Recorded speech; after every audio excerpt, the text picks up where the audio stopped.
Bonjour, mon nom est Bruno Wattenberg, je dirige l'agence bruxelloise pour l'entreprise, je suis également président du Fonds bruxellois de garantie et je donne cours, notamment dans le MBA à Solvay. Je donne cours de quoi? De business plan, mais aussi de business model. Les business models, c'est vraiment ma spécialisation.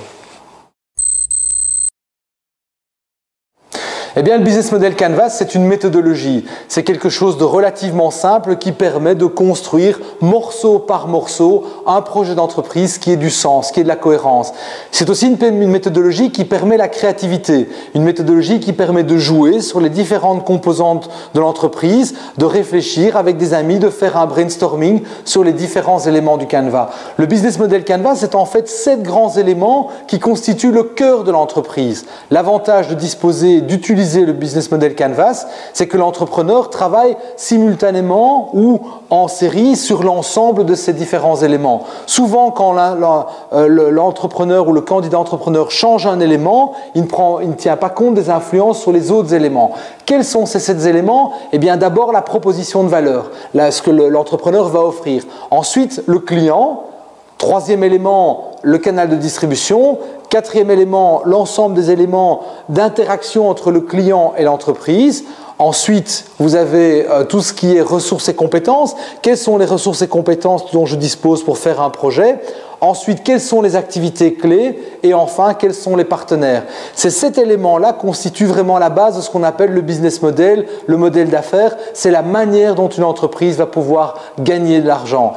Nous constatons que lorsque les entrepreneurs voient ce Business Model Canvas au début de leur création, ça structure leur travail de création d'entreprise et ça les oblige à se poser les bonnes questions. Donc aujourd'hui, dans un monde de plus en plus compliqué, c'est vraiment le fil rouge pour créer une entreprise qui a du sens. Alors, on constate que de plus en plus souvent, on a affaire à des équipes de créateurs. 1 personne, 2 personnes, 3 personnes. Ces personnes viennent dans le projet avec leur culture, avec leur expérience. Il est rare qu'elles parlent le même langage. En mettant le Business Model Canvas sur la table, en regardant les différents éléments, eh bien, les gens parlent relativement rapidement le même langage, développent une culture commune. Ça, c'est le premier intérêt du Canvas.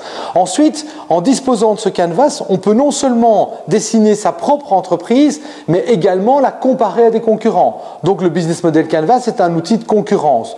3e intérêt, il permet de travailler séquentiellement, morceau par morceau du projet d'entreprise, tout en conservant une image globale et une image qui doit être cohérente, de manière à ce que si on change un morceau du produit, que ce soit cohérent par rapport au type de clientèle qu'on a ciblé. Donc je pense que ça met l'emphase sur une logique dans laquelle à la fois la faisabilité technique est abordée et à la fois la faisabilité commerciale. Parce qu'on sait que souvent, la faisabilité notamment commerciale et notamment la décision de qu'est-ce qu'on va choisir comme client est souvent négligée dans les projets d'entreprise. Alors, les entrepreneurs se posent plein de questions. L'intérêt, c'est de pouvoir structurer ces questions autour de grandes familles de problématiques. Comment se passe le séminaire?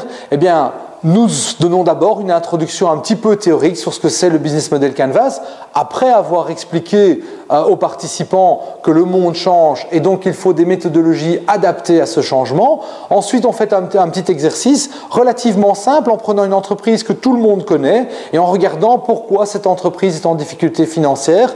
Et nos participants vont critiquer le modèle de cette entreprise et ensuite on montre un concurrent moderne et on joue en mettant des post-it sur des cases de manière à ce que très rapidement ça devienne ludique et que les participants se prennent au jeu. Ensuite, on va leur proposer de travailler sur leur propre projet, de pouvoir mettre des post-it et de voir les autres participants critiquer leur projet positivement et négativement. Le but, c'est de leur faire comprendre comment fonctionne la méthodologie et de les rendre autonomes le plus vite possible pour qu'ils puissent l'utiliser pour leur propre projet.